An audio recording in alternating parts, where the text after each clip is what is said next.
Resurrección.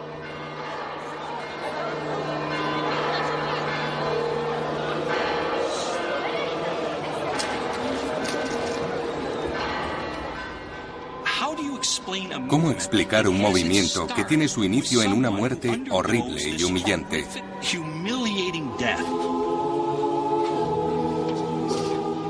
A comienzos del siglo I, un joven rabino judío llamado Jesús de Nazaret fue ejecutado por los romanos en la ciudad de Jerusalén. La crucifixión era muy común. Era la forma que tenían los romanos de demostrar que tenían el poder.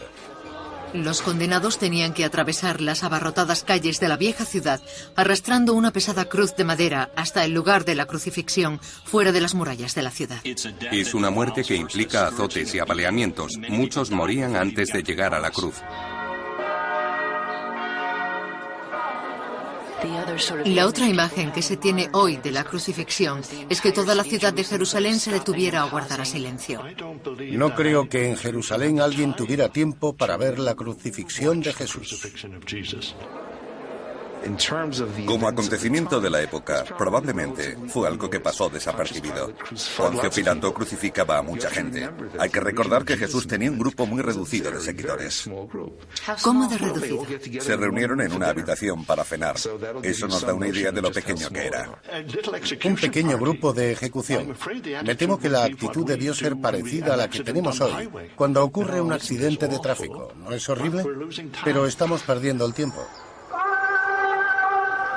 Los hombres que fueron sus mejores amigos, sus discípulos, habían huido. Creo que tenían miedo. Jesús estaba considerado un criminal. Y por ello, todo aquel que fuera asociado con él podía ser el siguiente. Pedro es acusado de ser su discípulo y miente. Afirma no conocer a Jesús. Es comprensible. Cuando uno piensa que podría ser el siguiente y le preguntan si forma parte de ellos, si está con Jesús, lo más normal es que negara conocerlo. Luego fue crucificado junto a dos ladrones. Al parecer, estuvo colgado durante 3 horas. Según los evangelios, solo uno de sus discípulos, Juan, estaba allí con su madre y algunas mujeres, incluida María Magdalena. ¿Cuántos se acercaron a la cruz? No se sabe, pero intentarían estar lo más cerca posible. Allí debía haber una gran multitud, y uno de los castigos de la crucifixión era que los cuervos se comieran los ojos del condenado mientras seguía con vida. Así que las mujeres intentarían acercarse para espantar a los cuervos y a los perros.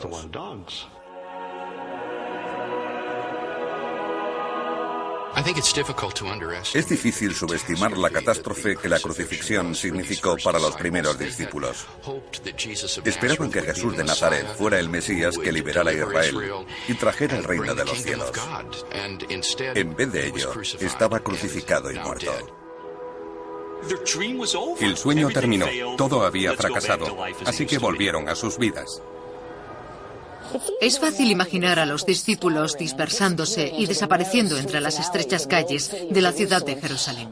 Lo que realmente cuesta explicar es qué sucedió a continuación, porque a los pocos días, esos mismos discípulos aparecieron de repente y empezaron a proclamar que Jesús había resucitado de entre los muertos. La gente lleva siglos debatiendo lo que sucedió realmente, así que hemos decidido examinar el gran misterio de la resurrección.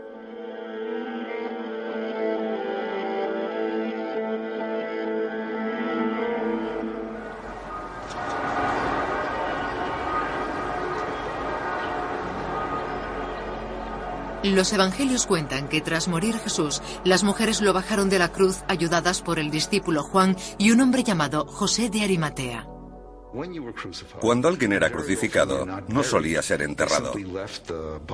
Simplemente se dejaba el cuerpo a la intemperie para que los perros y los pájaros acabaran con lo que quedaba de la persona crucificada. Al anochecer comenzaba el Sabbat judío y debía cesar todo trabajo. Así que los seguidores de Jesús, todos ellos judíos, tenían que enterrarlo antes de ese momento. Debían apresurarse a bajarlo de la cruz y enterrarlo lo antes posible. Exacto. Al parecer, Jesús estuvo en la cruz hasta las 3 de la tarde. No tardaría en anochecer, por lo que disponían de 2 o 3 horas para enterrarlo. Tenían que bajarlo de la cruz. Había sido clavado, por lo que debió llevarles tiempo hacerlo. En el lugar en el que fue crucificado había un jardín. En él había una tumba vacía. Lo colocaron allí por su cercanía. Está escrito que la tumba pertenecía a José de Arimatea, un hombre rico que la había construido para su familia. Su cuerpo fue envuelto en lino y se colocó una piedra para sellar la tumba.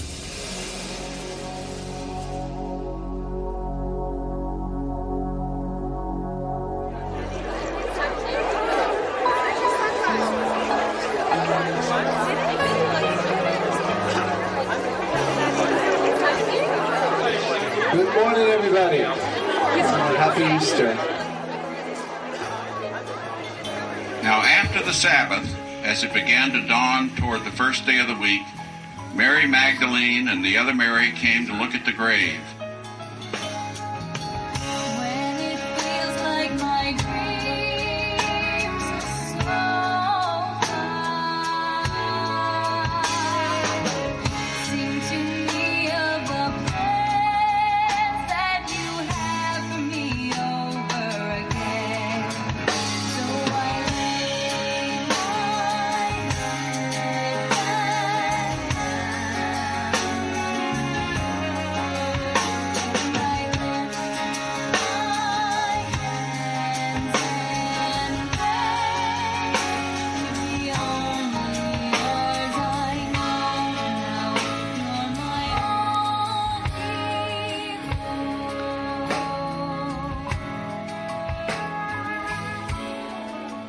La Biblia nos dice que 2 días después de la muerte de Jesús, las mujeres regresaron al lugar en el que lo habían enterrado.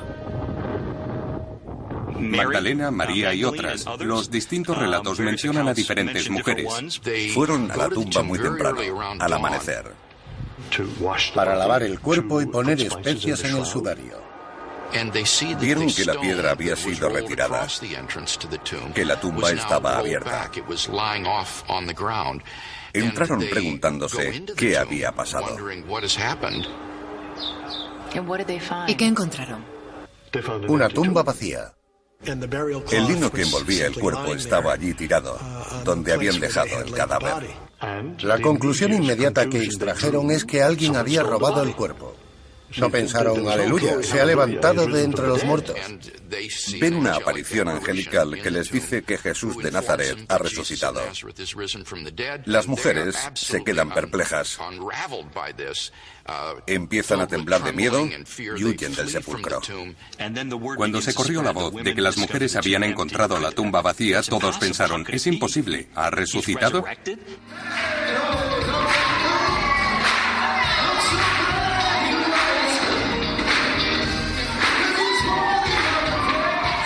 Y durante 2 milenios, la gente ha estado contando la historia de lo que sucedió aquella mañana.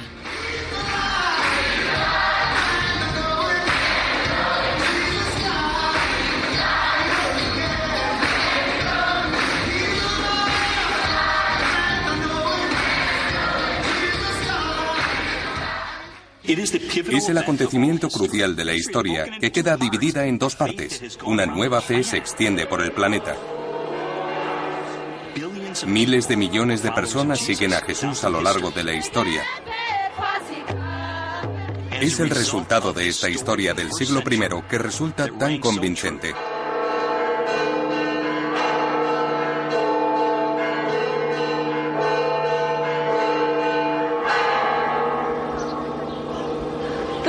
Esas cúpulas pertenecen a la iglesia del Santo Sepulcro, donde los cristianos creen que se encuentra la tumba de Jesús. A medida que empezamos a investigar qué sucedió aquel primer domingo de Pascua, nos damos cuenta de que casi todos los detalles de la historia son debatidos. ¿Estaba la tumba realmente vacía? Lo que es más, ¿Jesús fue enterrado allí? Cuando los romanos crucificaban a alguien, muchas veces formaba parte del castigo negar al condenado un enterramiento honroso. La mayoría de la gente crucificada era enterrada en fosas comunes, muy grandes. Esto ha llevado a un gran número de estudiosos a cuestionarse el relato del enterramiento de Jesús como una invención de los autores de los evangelios décadas después. Creo que las mujeres debieron buscar su cuerpo y no lograron encontrarlo, ya que probablemente fue enterrado en una tumba para ajusticiados. Estas solían ser grandes fosas comunes que albergaban multitud de cuerpos. Hablamos con estudiosos judíos familiarizados con la historia de Jerusalén en el siglo I. Hay quien argumenta que Jesús murió y fue arrojado a una fosa común para delincuentes. No estoy seguro de que podamos esclarecer ninguna de estas cuestiones con la certeza que nos gustaría, pero no veo motivos para dudar de lo que dice el Evangelio. Los cuerpos solían entregarse para su enterramiento. Entonces, ¿la historia de que Jesús fue enterrado en una tumba te parece convincente? Sí, creo que hay muchas pruebas de gente que fue crucificada y enterrada. Sería sencillo demostrar que Jesús fue enterrado si alguien pudiera asegurar dónde se encontraba su tumba. Pero resulta que los primeros cristianos no señalaron el lugar. Hay dos lugares en los que la gente cree que estuvo la tumba de Jesús: la gran iglesia del Santo Sepulcro y un lugar llamado la tumba del Jardín, cerca de allí.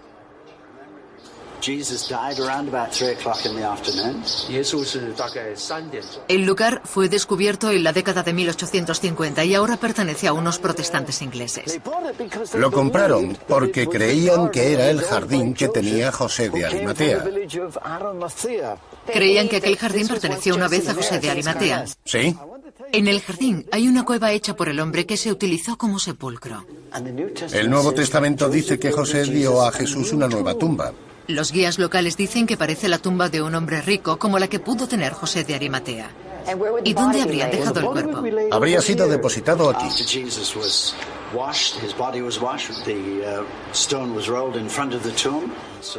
¿Por qué se cree que la tumba está aquí? Porque está justo al lado del sitio donde se piensa que fue crucificado Jesús, un lugar que la Biblia llama Gólgota. Gólgota significa el lugar de la calavera. Ken nos mostró una pared rocosa que según él parece una calavera. Aquí tenemos los ojos, la nariz y la boca. Posteriormente admitió que ya no parecía tanto una calavera. Hace 100 años aún lo parecía, pero la roca se ha erosionado. En la época de Jesús, el lugar de ejecuciones estaba justo debajo de la pared, en un valle que ahora es una estación municipal de autobuses.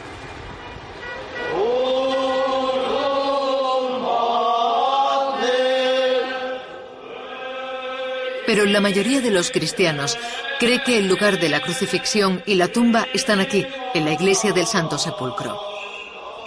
Fue construida 300 años después de la muerte de Jesús, bajo el primer emperador romano cristiano, Constantino, gracias a su madre, Helena. Cuando Helena vino a Jerusalén en busca de la tumba, no había rastro de ella. La gente de la zona le indicó dónde debía excavar y encontró una tumba bajo un templo pagano. Esta es la cámara sepulcral. Dentro de la iglesia, la sencilla tumba de piedra ha sido cubierta por un santuario del siglo XVIII. Aquí está la prueba de que tenemos una tumba. A pocos metros del lugar, hay otras tumbas pertenecientes al mismo periodo. Todo esto forma parte de una cámara sepulcral del siglo I. O'Connor cree que Jesús fue depositado en alguna parte del estremecedor túnel muy parecido a este, lleno de estrechas cavidades para alojar a los muertos. ¿Aquí es donde eran depositados los cuerpos? Sí, metían el cuerpo y la cavidad era sellada. ¿Sellada como esta? Exacto, eso es una tumba. ¿Hay algún cuerpo dentro? No tengo ni idea. Espero que no. Yo también. Aquí se puede sentir lo devastadora que debió ser la muerte de Jesús para el pequeño grupo de seguidores que lo enterró. Y qué extraño y temible debió ser encontrar la tumba vacía aquel primer domingo de Pascua. Lo que nos lleva a la gran pregunta. ¿Estaba vacía la tumba? Supongo que estaba vacía. Este es el tipo de creencia que puede ser fácilmente falsificada. Vamos a examinar la tumba. Los cuerpos pueden inspeccionarse fácilmente. Es sencillo ver si siguen allí o no. Incluso los historiadores no cristianos, que no creen en la resurrección, encuentran creíble la historia de la tumba vacía. Por un lado, nadie la cuestionó en el siglo I. La gente que dudaba de la tradición en la antigüedad nunca puso en tela de juicio el hecho de que la tumba estuviera vacía. Lo único que se cuestionaba hace 2000 años era por qué lo estaba. Nadie pensaba que el cuerpo estaba allí. Todo el mundo estaba de acuerdo con su desaparición. Todos lo hacían. Los cristianos decían que la tumba estaba vacía porque Jesús había resucitado, y los judíos que habían robado el cuerpo. ¿No es extraño que nadie haya admitido jamás haberse llevado el cuerpo? Si la tumba estaba vacía, ¿qué pasó con el cuerpo? No lo sé. Descubren que el cuerpo no está allí. Eso es lo importante.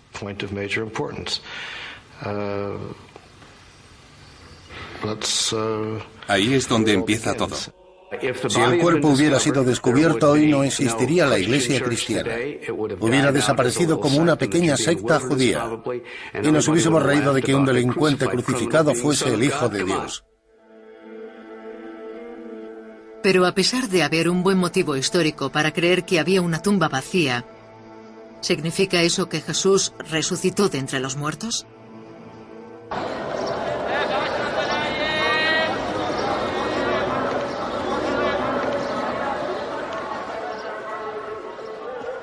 La Biblia cuenta que tras el primer domingo de Pascua y durante un breve periodo después de su muerte, Jesús se apareció a sus discípulos resucitado. En uno de los relatos se aparece a María Magdalena en el jardín que había junto a su tumba, después de que las mujeres descubrieran que ésta estaba vacía. María no espera que suceda nada. Está sollozando, mirando la tumba.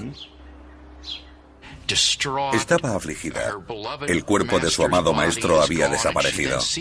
Entonces lo ve y lo confunde con un jardinero. Jesús se vuelve hacia ella y le dice, María. Ella reconoce su voz y le dice, Rabino, maestro, y cae a sus pies en adoración. Creo que este es uno de los momentos más tiernos de los relatos de la resurrección. Hay historias de apariciones de Jesús a sus seguidores en distintos lugares durante los 40 días siguientes. En una se aparece a 2 de sus discípulos cuando estos regresan a Jerusalén desde Emaús, que actualmente es un pueblo palestino a unos 32 kilómetros de Jerusalén, llamado Cubeibi. ¿Van caminando cuando un extraño se aparece a su lado? Sí, y les pregunta, ¿por qué estáis tan afligidos? Y ellos le contestan que han perdido la esperanza. Su amigo y mentor, Jesús de Nazaret, había sido crucificado. No lo reconocieron.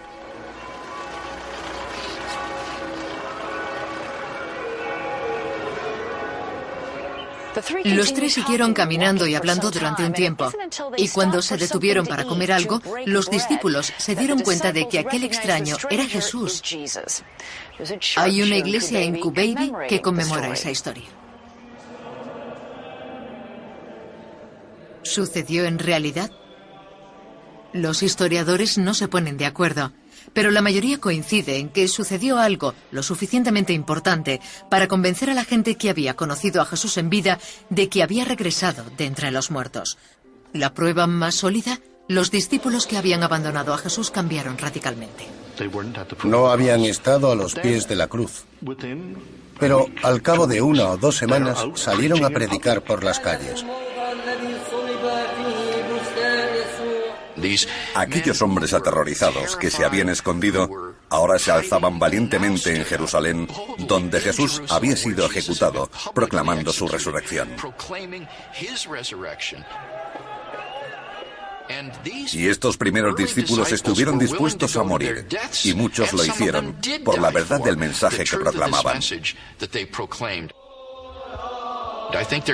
Creo que no cabe duda de que los primeros discípulos creían sinceramente que Dios había devuelto la vida a Jesús de Nazaret. ¿Suena convincente? Sí, estaban convencidos de que Jesús había resucitado y salieron a predicarlo. Lo peor que podía pasarles era morir por ello, pero si él había podido vencer a la muerte, ellos también podrían. Incluso Santiago, a quien la Biblia llama hermano de Jesús, parecía convencido. Está muy avalado el hecho de que ni Santiago ni ninguno de los hermanos menores de Jesús creyeron en él durante su vida. No pensaban que fuera el Mesías, ni alguien especial. ¿Qué pensaba Santiago de Jesús mientras estuvo vivo? Que estaba loco. ¿Loco? Sí, que estaba fuera de sí. Literalmente, en Marcos capítulo 3. Aún así, Santiago es posteriormente condenado y lapidado como jefe de la iglesia en Jerusalén. Es una prueba circunstancial, pero de mucha fuerza. Muchos de nosotros tenemos hermanos. ¿Qué haría falta para que creyésemos que nuestro hermano es Dios hasta el punto de estar dispuesto a morir lapidado por ello? El apóstol Pablo, que conocía a los discípulos originales de Jesús personalmente, dice explícitamente que lo vieron resucitado. Pablo dice, voy a contar la historia como me la han contado a mí, que Cristo murió por nuestros pecados, según las Escrituras, que fue enterrado, que resucitó y que se apareció a ciertos testigos. Y a continuación menciona a los testigos. Pablo viaja a Jerusalén para averiguar la verdad. El verbo que utiliza para describir esa visita es el griego historiasai. Significa investigar. Por lo que Pablo dice, conocí a Santiago y a Pedro e investigué el asunto. Pasa 2 semanas con el principal discípulo de Jesús y su hermano menor. Ambos afirmaban que Jesús había resucitado de entre los muertos. Los historiadores también indican la existencia de media docena de líderes que afirmaban ser al Mesías en Jerusalén en el siglo I, pero sus movimientos murieron con ellos cuando los romanos los crucificaron. Se llevaban a cabo muchas crucifixiones. Había muchas personas que afirmaban ser los redentores del mundo. Aquellos que crucificaron a Jesús y quisieron eliminarlo, pensaban que al eliminar al líder, el movimiento desaparecería. ¿Sucedió en otras ocasiones? ¿Los crucificaban y sus ideas morían con ellos? Sí, eso solía funcionar. Es decir, el curso normal de los acontecimientos era que si se deshacían del líder, puede que tardara 1 o 2 generaciones, a veces cientos de años, pero finalmente el movimiento se hundía. Lo que hace que la historia de Jesús sea tan interesante y diferente es que el esperado fin no llegó a ocurrir. Pero si realmente sucedió algo tras la muerte de Jesús, ¿qué fue exactamente? ¿Se levantó físicamente de entre los muertos?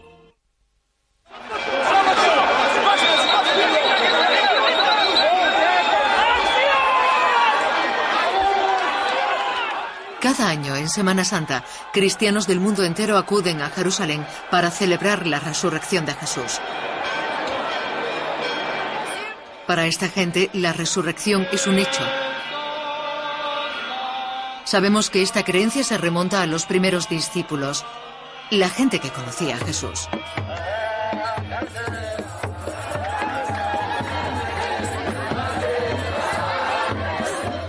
Sucedió algo que los convenció. ¿Pero qué fue exactamente? En los evangelios no se describe la resurrección. No sabemos exactamente cómo ocurrió. No hay relatos sobre lo que sucedió en la tumba. En primer lugar, hay que preguntar si se cree en la resurrección. Mi respuesta es que si uno no lo sabe, no es cristiano. Pero esa es la pregunta más sencilla, porque la segunda es, ¿qué quiere decir resurrección? Ahí es donde surgen las diferencias de opinión.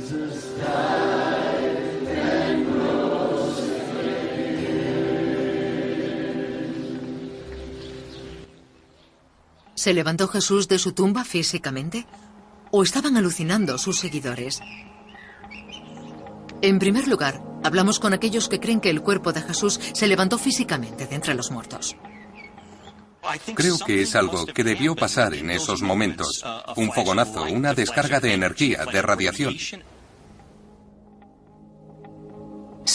Entonces, ¿qué piensas que sucedió en el interior del sepulcro aquel domingo de Pascua?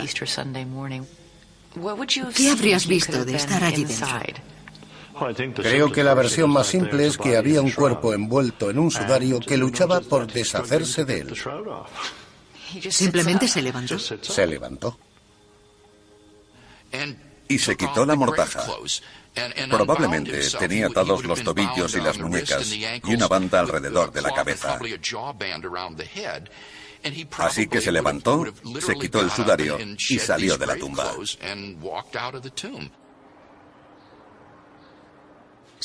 ¿Crees que cuando Jesús salió de la tumba hubiésemos podido hacerle una fotografía si hubiesen existido las cámaras? ¿Hubiera proyectado una sombra? ¿Hubiésemos podido saltar sobre él? Eso creo. ¿Parecería, sonaría y olería como una persona normal? No sé cómo olería. Pero desde luego sería palpable. Y sería físico. Sería tangible.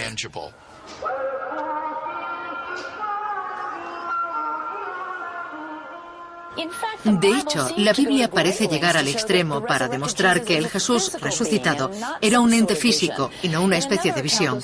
En otro relato, aquellos dos discípulos que regresaban de Emaús a Jerusalén cuentan al resto de seguidores que han visto a Jesús resucitado.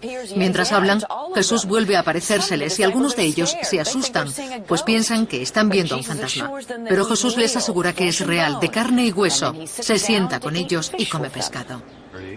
Dice, ¿tenéis algo para comer? Y le dan un trozo de pescado hervido que él se comió. Hay una serie de relatos que enfatizan su condición física. No era un espíritu, era él. Podían tocarlo y sentirlo, pedía de comer. El discípulo Tomás llega a la cena justo después de que Jesús haya desaparecido. No se lo cree cuando la gente le dice que ha regresado de entre los muertos. Hizo las preguntas que todos nos hacemos hoy. ¿Cómo era posible? Quería pruebas empíricas. Jesús se le apareció y lo retó a meter la mano en la herida de lanza que tenía en el costado, meter el dedo en el agujero que el clavo había dejado en su mano. Cae de rodillas y dice, Dios mío.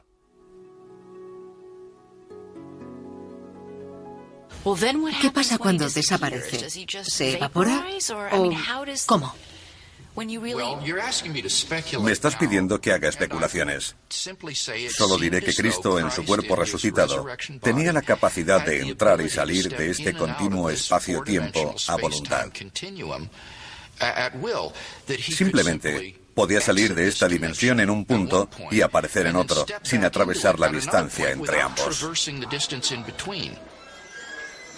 Eso implica un cuerpo reconocible, pero a su vez de naturaleza espiritual, en lo que se refiere a que puede atravesar paredes y comer pescado y miel, como hizo ante sus discípulos, además de tener carácter tangible. Por supuesto, aún no estamos al tanto de esa dimensión concreta.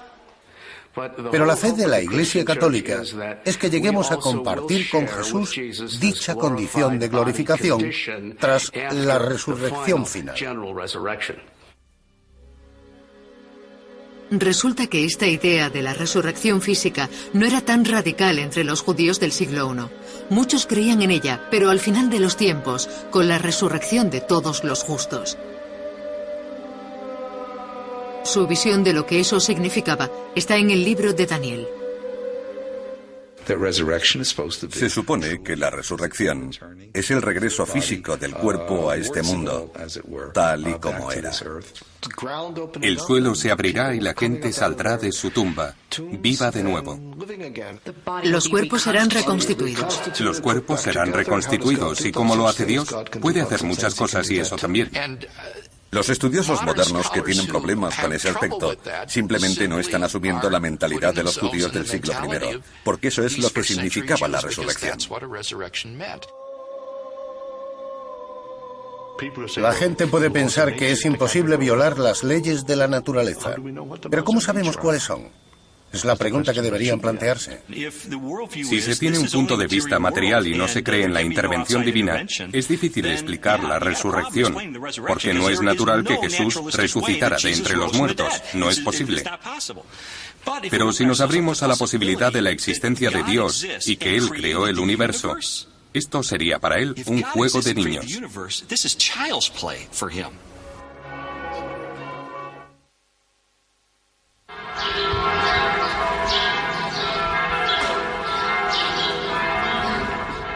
Nadie sabe con seguridad dónde se ocultaron los discípulos de Jesús para intentar aclarar sus ideas tras la crucifixión. Una posibilidad es que lo hicieran en su barrio, conocido como el Monte Sión, aquí en Jerusalén, y que fuera aquí donde ocurrieran las apariciones. Pero también hemos hablado con historiadores que piensan que no hubo una resurrección física en Jerusalén y que todas esas historias fueron inventadas y escritas décadas después de la muerte de Jesús.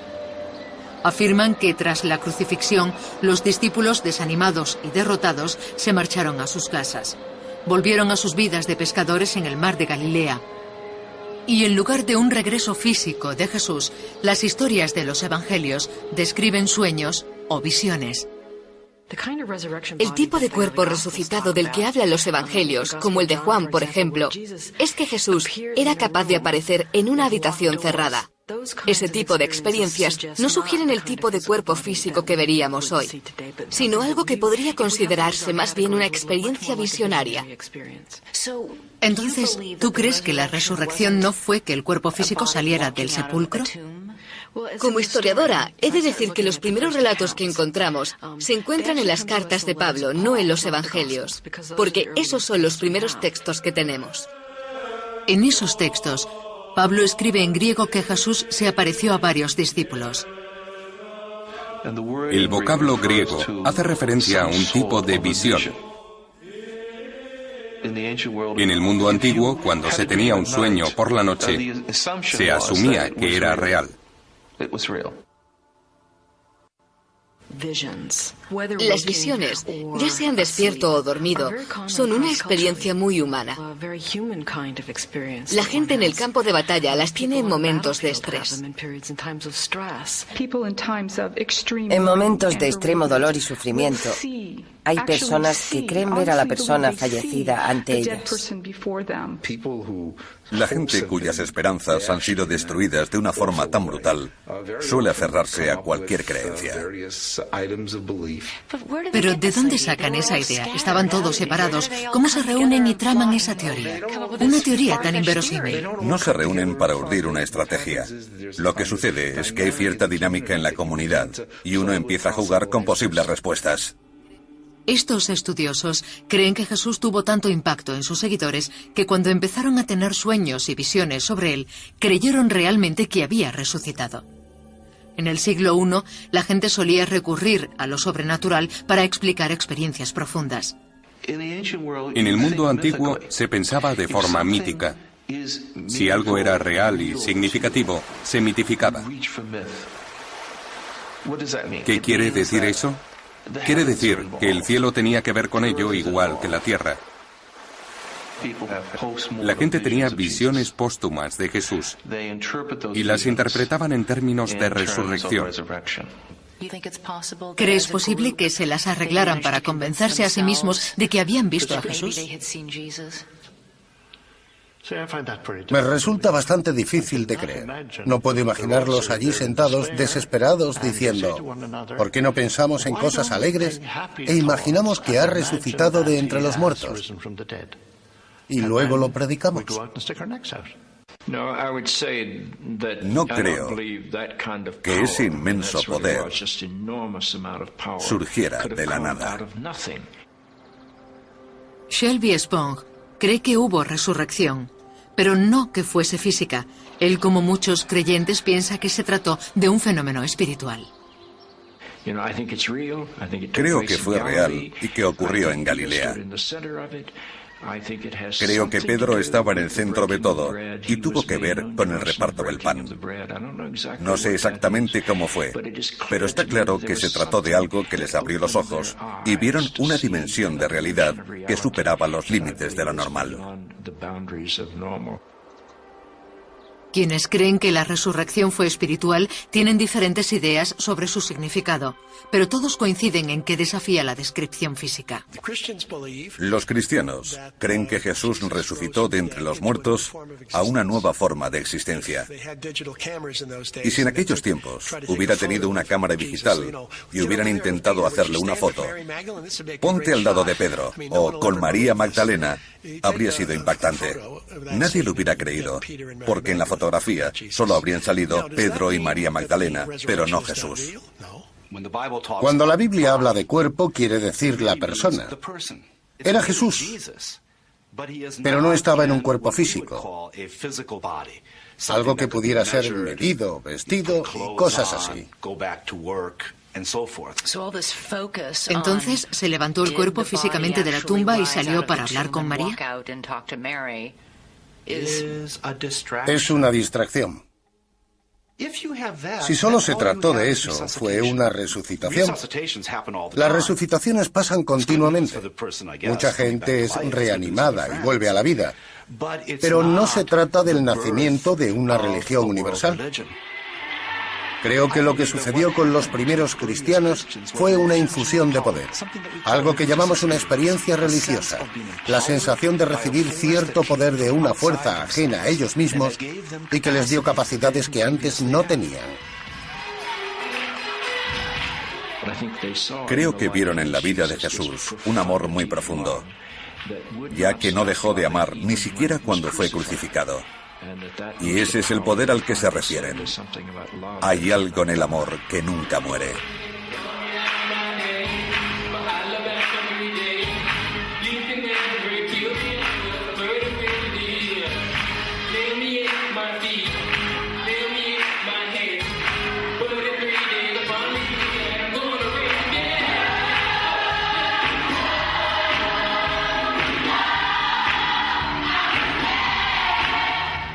Los cristianos, a pesar de tener diferentes opiniones respecto a lo que sucedió el primer domingo de Pascua, coinciden en esta creencia.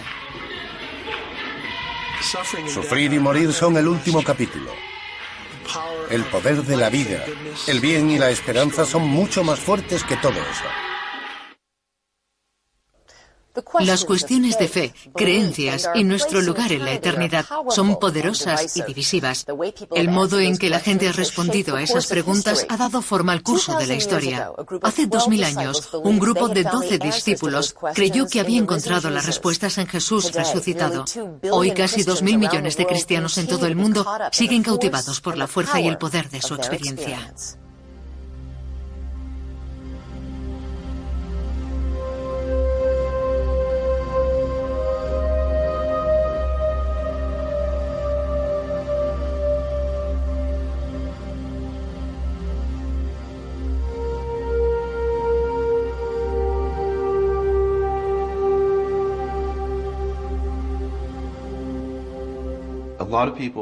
Mucha gente quiere ver la resurrección como el cuadro renacentista en el que Jesús aparece como un ser resplandeciente.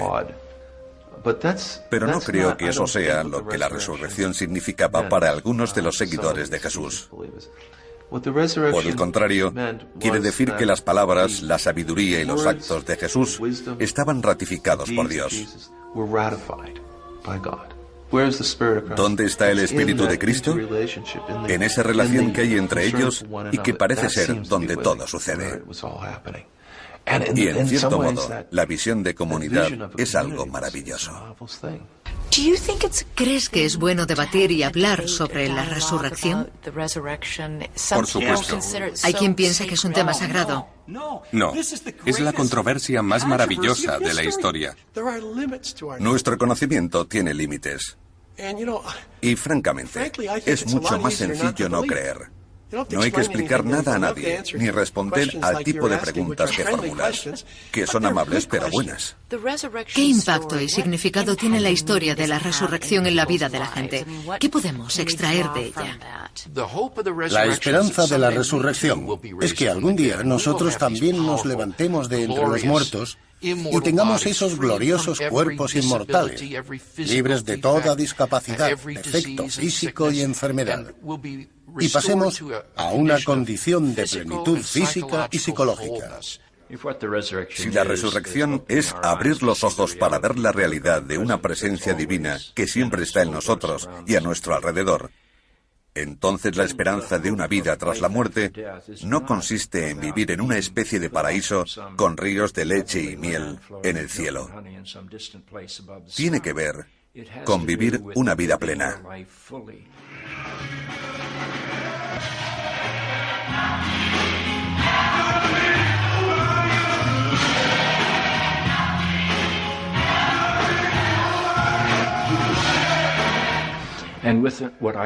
Yo creo en la vida después de la muerte, en la dimensión eterna de la vida, porque creo que Dios es eterno y que yo mantengo una relación viva con Él, por lo que comparto su eternidad.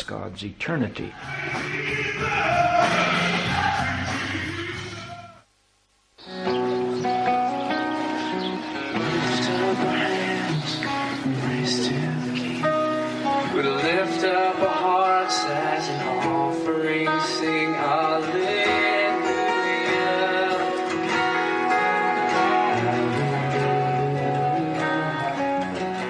Folks, I don't know why you're here. Some of you came because you are a follower of Jesus Christ, and today is one of the greatest days of your life. Jesús resucitó de entre los muertos y está vivo. La resurrección es un hecho, por tanto la otra vida también lo es. We are celebrating death vanquished by the empty tomb. Cuando alguien me pregunta, ¿cómo puedes creer en esas cosas? Hay días en que resulta bastante difícil hacerlo. Pero eso es lo que hace crecer la fe, lo que hace que ésta sea un riesgo. Es la sustancia de todo aquello que esperamos.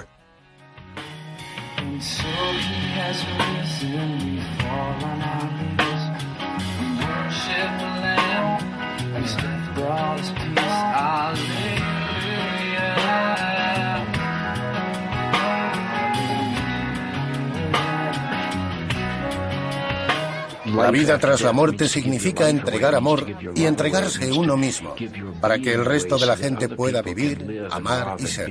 It gives me reason to get out of bed every day. It allows me to be a better mom to my kids, a better wife to my husband, because I know there's something bigger than here.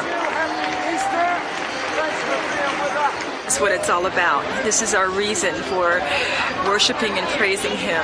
Nothing would be relevant in our lives if this day didn't exist. Algún día descubriremos que toda vida está complejamente relacionada de un modo que no podemos ni imaginar.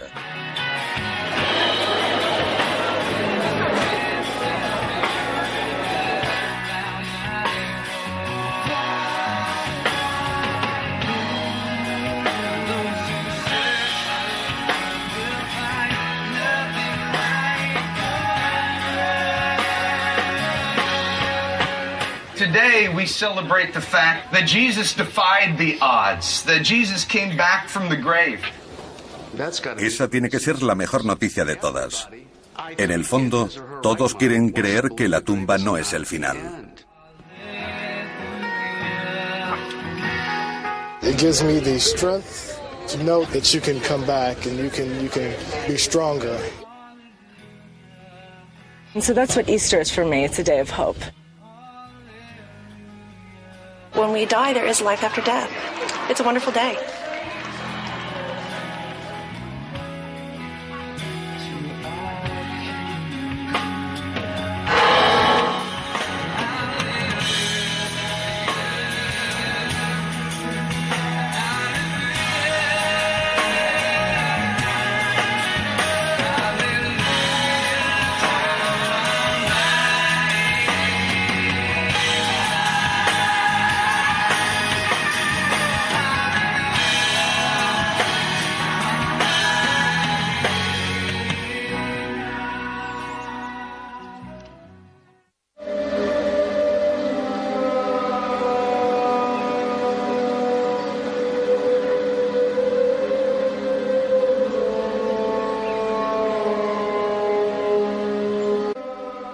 Su visión de lo que eso significaba está en el libro de Daniel.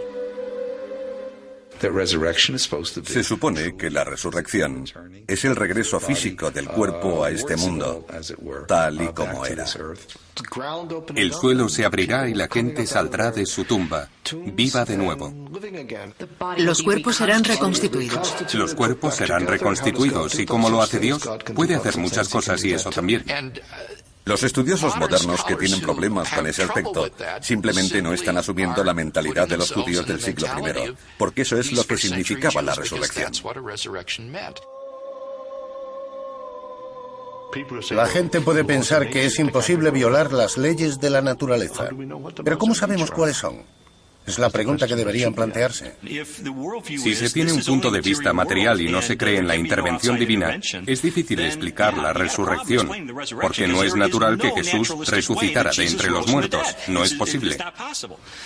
Pero si nos abrimos a la posibilidad de la existencia de Dios y que Él creó el universo, esto sería para Él un juego de niños.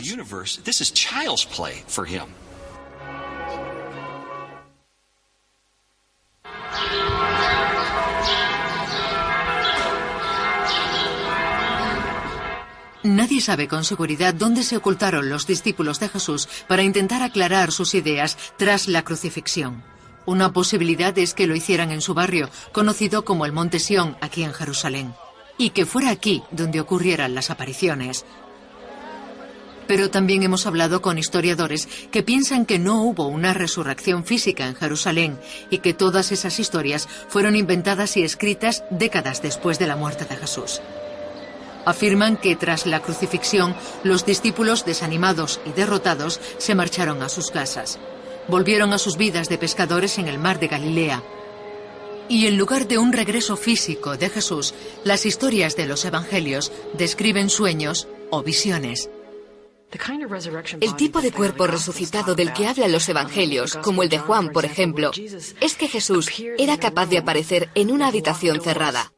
Ese tipo de experiencias no sugieren el tipo de cuerpo físico que veríamos hoy, sino algo que podría considerarse más bien una experiencia visionaria. Entonces, ¿tú crees que la resurrección no fue que el cuerpo físico saliera del sepulcro? Como historiadora, he de decir que los primeros relatos que encontramos se encuentran en las cartas de Pablo, no en los evangelios, porque esos son los primeros textos que tenemos. En esos textos, Pablo escribe en griego que Jesús se apareció a varios discípulos. El vocablo griego hace referencia a un tipo de visión.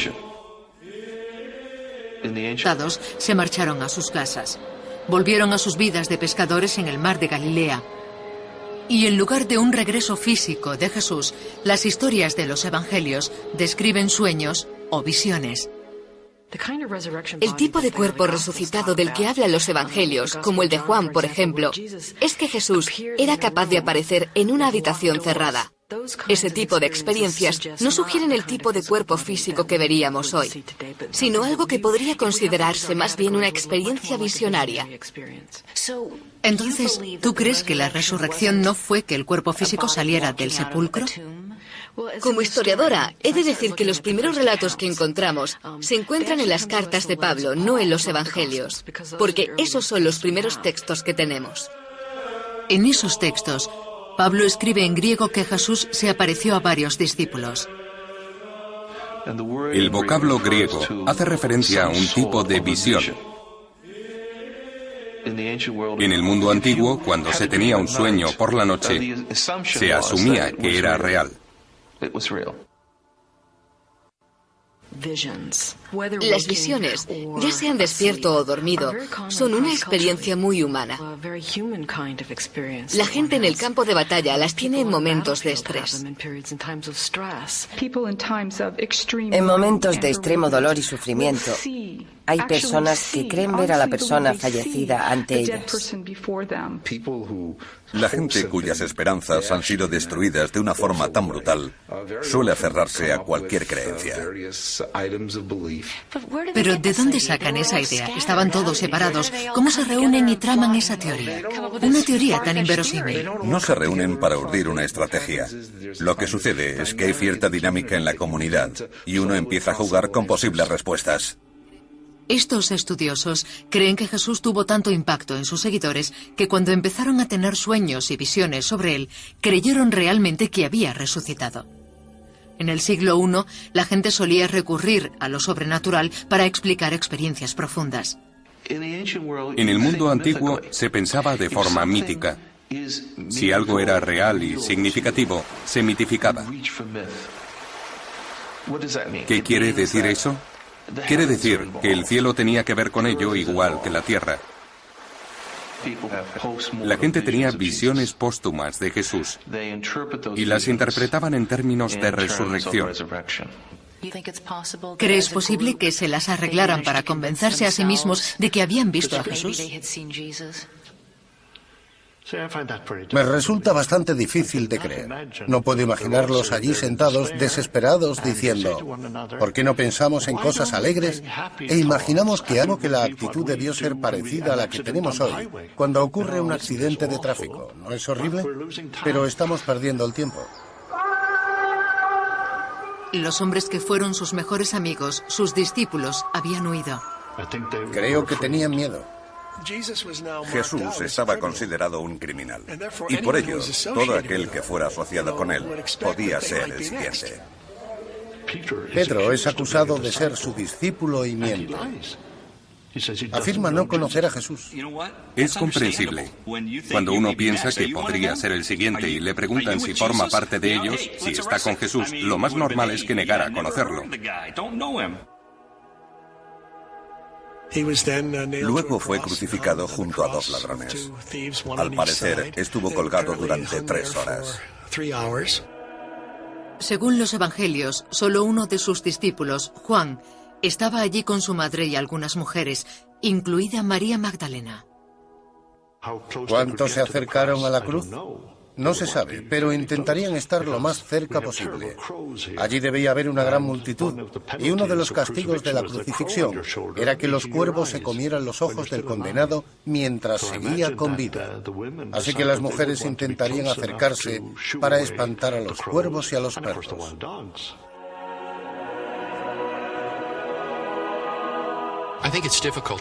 Es difícil subestimar la catástrofe que la crucifixión significó para los primeros discípulos. Esperaban que Jesús de Nazaret fuera el Mesías que liberara a Israel y trajera el reino de los cielos. En vez de ello, estaba crucificado y muerto. El sueño terminó, todo había fracasado, así que volvieron a sus vidas. Es fácil imaginar a los discípulos dispersándose y desapareciendo entre las estrechas calles de la ciudad de Jerusalén. Lo que realmente cuesta explicar es qué sucedió a continuación, porque a los pocos días, esos mismos discípulos aparecieron de repente y empezaron a proclamar que Jesús había resucitado de entre los muertos. La gente lleva siglos debatiendo lo que sucedió realmente, así que hemos decidido examinar el gran misterio de la resurrección.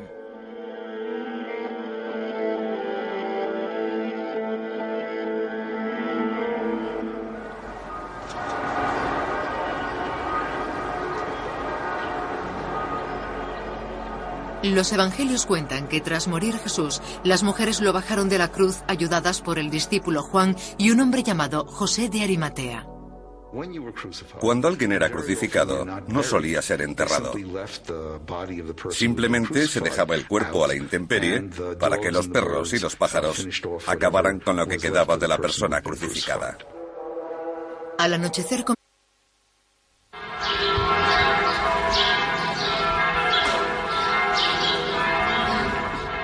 nadie sabe con seguridad dónde se ocultaron los discípulos de Jesús para intentar aclarar sus ideas tras la crucifixión. Una posibilidad es que lo hicieran en su barrio, conocido como el Monte Sión, aquí en Jerusalén, y que fuera aquí donde ocurrieran las apariciones. Pero también hemos hablado con historiadores que piensan que no hubo una resurrección física en Jerusalén y que todas esas historias fueron inventadas y escritas décadas después de la muerte de Jesús. Afirman que tras la crucifixión, los discípulos, desanimados y derrotados, se marcharon a sus casas. Volvieron a sus vidas de pescadores en el mar de Galilea. Y en lugar de un regreso físico de Jesús, las historias de los evangelios describen sueños o visiones. El tipo de cuerpo resucitado del que hablan los evangelios, como el de Juan, por ejemplo, es que Jesús era capaz de aparecer en una habitación cerrada. Ese tipo de experiencias no sugieren el tipo de cuerpo físico que veríamos hoy, sino algo que podría considerarse más bien una experiencia visionaria. Entonces, ¿tú crees que la resurrección no fue que el cuerpo físico saliera del sepulcro? Como historiadora, he de decir que los primeros relatos que encontramos se encuentran en las cartas de Pablo, no en los evangelios, porque esos son los primeros textos que tenemos. En esos textos, Pablo escribe en griego que Jesús se apareció a varios discípulos. El vocablo griego hace referencia a un tipo de visión. En el mundo antiguo, cuando se tenía un sueño por la noche, se asumía que era real. Las visiones, ya sean despierto o dormido, son una experiencia muy humana. La gente en el campo de batalla las tiene en momentos de estrés. En momentos de extremo dolor y sufrimiento, hay personas que creen ver a la persona fallecida ante ellas.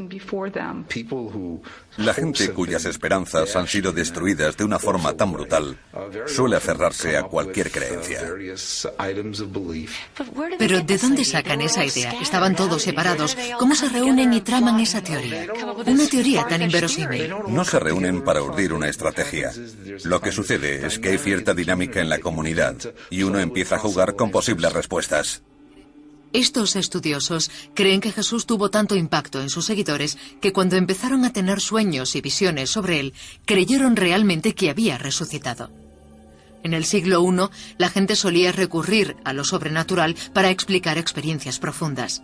En el mundo antiguo se pensaba de forma... Y sentados desesperados diciendo, ¿por qué no pensamos en cosas alegres e imaginamos que ha resucitado de entre los muertos?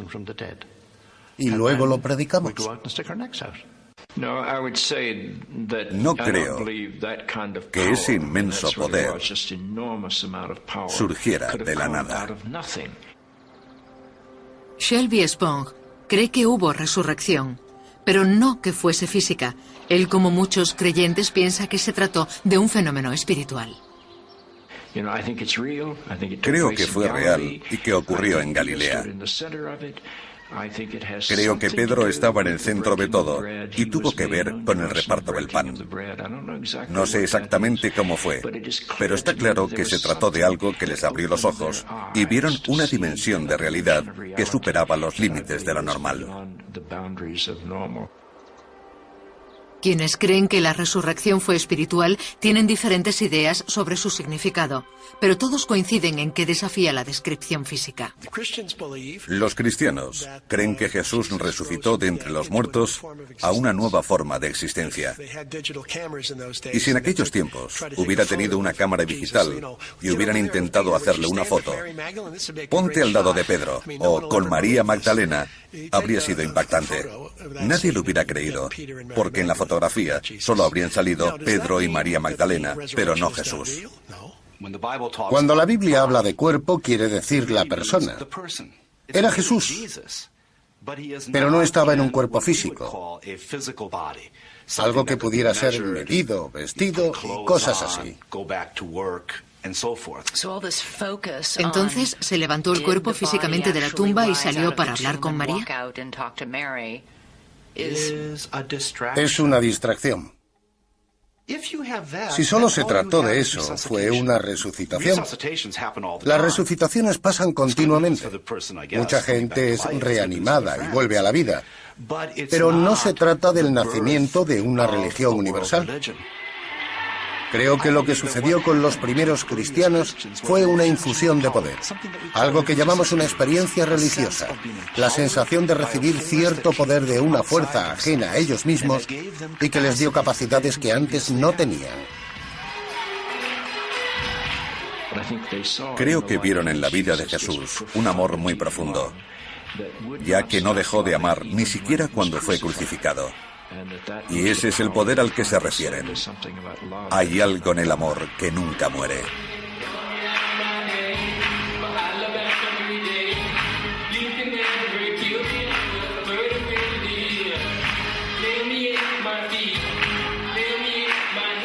Es una distracción. Si solo se trató de eso, fue una resucitación. Las resucitaciones pasan continuamente.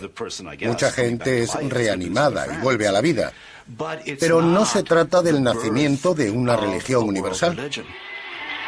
Creo que lo que sucedió con los primeros cristianos fue una infusión de poder, algo que llamamos una experiencia religiosa, la sensación de recibir cierto poder de una fuerza ajena a ellos mismos y que les dio capacidades que antes no tenían. Creo que vieron en la vida de Jesús un amor muy profundo, ya que no dejó de amar ni siquiera cuando fue crucificado. Y ese es el poder al que se refieren. Hay algo en el amor que nunca muere.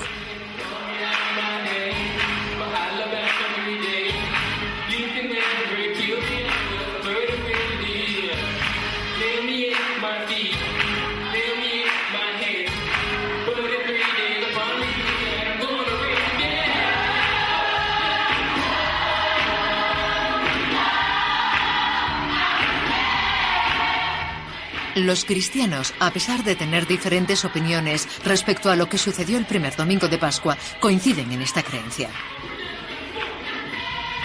Sufrir y morir son el último capítulo. El poder de la vida, el bien y la esperanza son mucho más fuertes que todo eso. Las cuestiones de fe, creencias y nuestro lugar en la eternidad son poderosas y divisivas.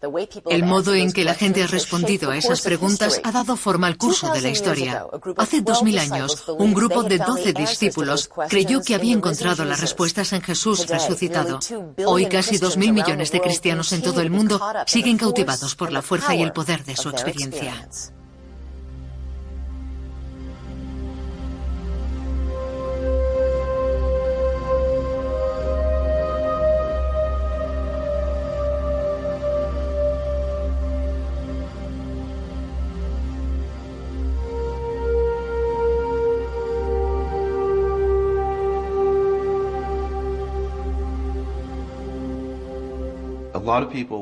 Mucha gente quiere ver la resurrección como el cuadro renacentista en el que Jesús aparece como un ser resplandeciente.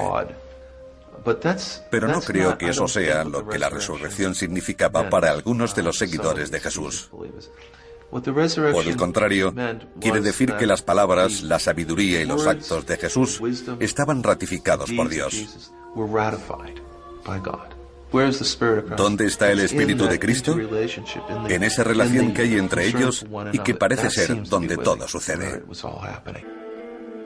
Pero a pesar de haber un buen motivo histórico para creer que había una tumba vacía, ¿significa eso que Jesús resucitó de entre los muertos?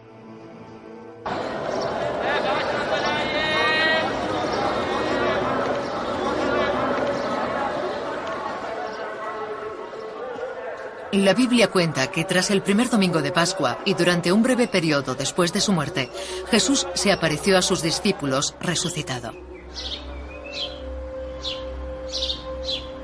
En uno de los relatos se aparece a María Magdalena en el jardín que había junto a su tumba, después de que las mujeres descubrieran que ésta estaba vacía.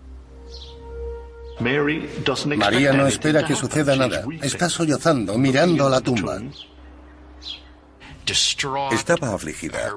El cuerpo de su amado maestro había desaparecido. Entonces lo ve y lo confunde con un jardinero. Jesús se vuelve hacia ella y le dice, María. Ella reconoce su voz y le dice, Rabino, maestro, y cae a sus pies en adoración. Creo que este es uno de los momentos más tiernos de los relatos de la resurrección. Hay historias de apariciones de Jesús a sus seguidores en distintos lugares durante los 40 días siguientes. En una se aparece a 2 de sus discípulos cuando estos regresan a Jerusalén desde Emaús, que actualmente es un pueblo palestino a unos 32 kilómetros de Jerusalén, llamado Kubeibi. ¿Van caminando cuando un extraño se aparece a su lado? Sí, y les pregunta, ¿por qué estáis tan afligidos? Y ellos le contestan que han perdido la esperanza. Su amigo y mentor, Jesús de Nazaret, había sido crucificado. No lo reconocieron.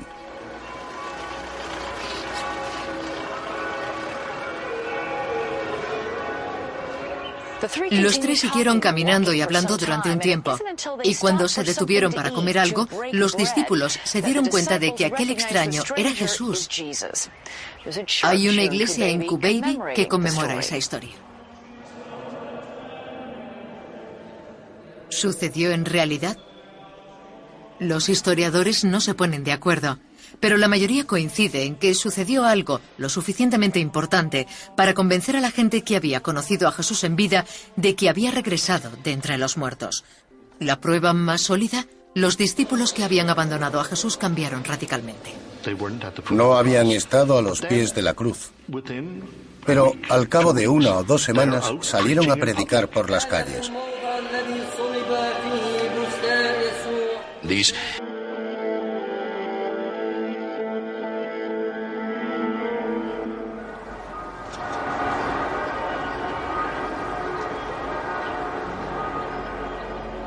Los evangelios cuentan que tras morir Jesús, las mujeres lo bajaron de la cruz ayudadas por el discípulo Juan y un hombre llamado José de Arimatea. Cuando alguien era crucificado, no solía ser enterrado. Simplemente se dejaba el cuerpo a la intemperie para que los perros y los pájaros acabaran con lo que quedaba de la persona crucificada. Al anochecer comenzaba el Sabbat judío y debía cesar todo trabajo, así que los seguidores de Jesús, todos ellos judíos, tenían que enterrarlo antes de ese momento. Debían apresurarse a bajarlo de la cruz y enterrarlo lo antes posible. Exacto. Al parecer, Jesús estuvo en la cruz hasta las 3 de la tarde. No tardaría en anochecer, por lo que disponían de 2 o 3 horas para enterrarlo. Tenían que bajarlo de la cruz. Había sido clavado, por lo que debió llevarles tiempo hacerlo. En el lugar en el que fue crucificado había un jardín. En él había una tumba vacía. Lo colocaron allí por su cercanía. Está escrito que la tumba pertenecía a José de Arimatea, un hombre rico que la había construido para su familia. Su cuerpo fue envuelto en lino y se colocó una piedra para sellar la tumba.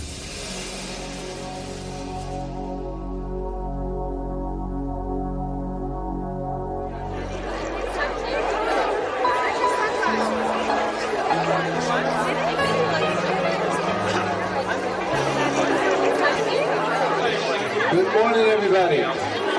Happy Easter. Now, after the Sabbath, as it began to dawn toward the first day of the week, Mary Magdalene and the other Mary came to look at the grave. When it feels like my dreams are so high, sing to me of the plans that you have for me over again. So I lay my head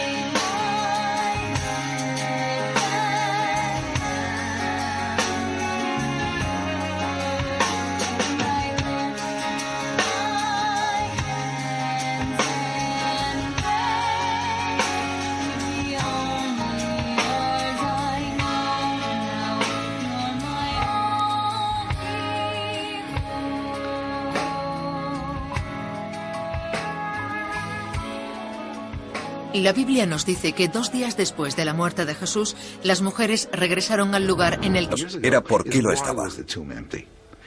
Nadie pensaba que el cuerpo estaba allí. Todo el mundo estaba de acuerdo con su desaparición. Todos lo hacían. Los cristianos decían que la tumba estaba vacía porque Jesús había resucitado, y los judíos que habían robado el cuerpo. ¿No es extraño que nadie haya admitido jamás haberse llevado el cuerpo? Si la tumba estaba vacía, ¿qué pasó con el cuerpo? No lo sé. Descubren que el cuerpo no está allí. Eso es lo importante.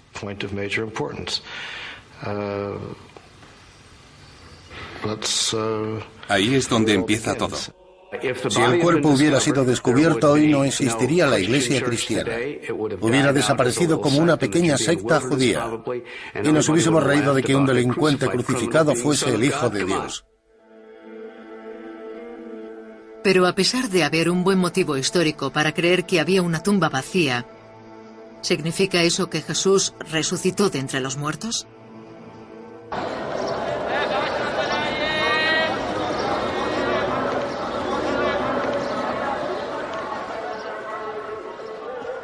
La Biblia cuenta que tras el primer domingo de Pascua y durante un breve periodo después de su muerte, Jesús se apareció a sus discípulos resucitado. En uno de los relatos se aparece a María Magdalena en el jardín que había junto a su tumba, después de que las mujeres descubrieran que ésta estaba vacía.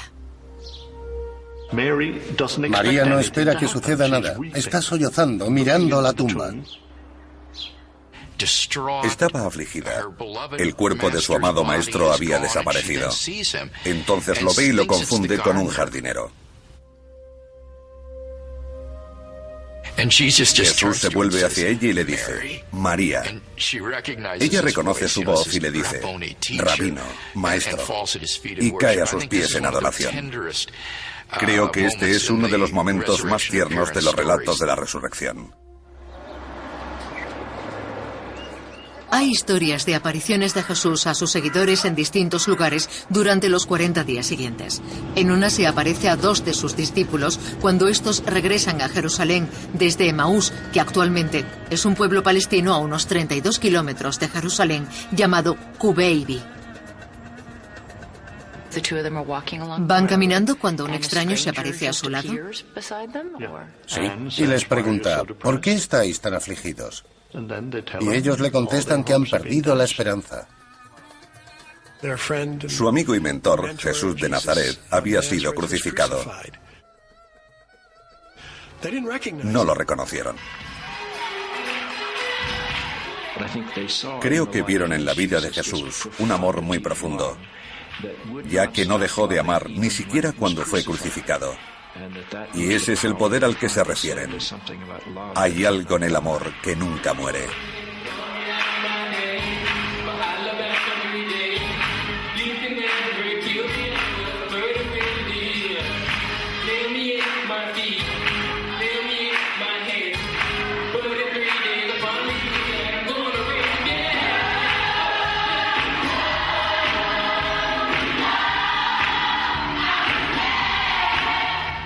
Los cristianos, a pesar de tener diferentes opiniones respecto a lo que sucedió el primer domingo de Pascua, coinciden en esta creencia. Sufrir y morir son el último capítulo.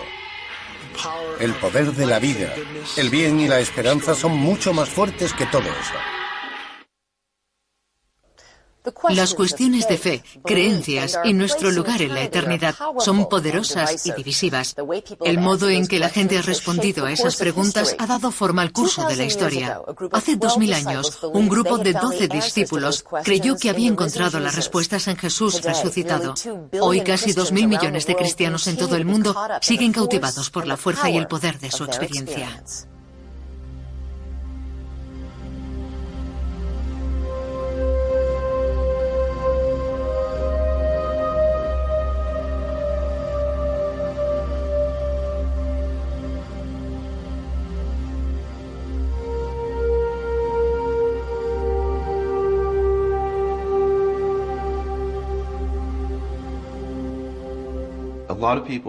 Mucha gente quiere ver la resurrección como el cuadro renacentista en el que Jesús aparece como un ser resplandeciente. Pero no creo que eso sea lo que la resurrección significaba para algunos de los seguidores de Jesús. Por el contrario, quiere decir que las palabras, la sabiduría y los actos de Jesús estaban ratificados por Dios. ¿Dónde está el Espíritu de Cristo? En esa relación que hay entre ellos y que parece ser donde todo sucede. Y en cierto modo, la visión de comunidad es algo maravilloso. ¿Crees que es bueno debatir y hablar sobre la resurrección? Por supuesto. Hay quien piensa que es un tema sagrado. No, es la controversia más maravillosa de la historia. Nuestro conocimiento tiene límites. Y francamente, es mucho más sencillo no creer. No hay que explicar nada a nadie, ni responder al tipo de preguntas que formulas, que son amables pero buenas.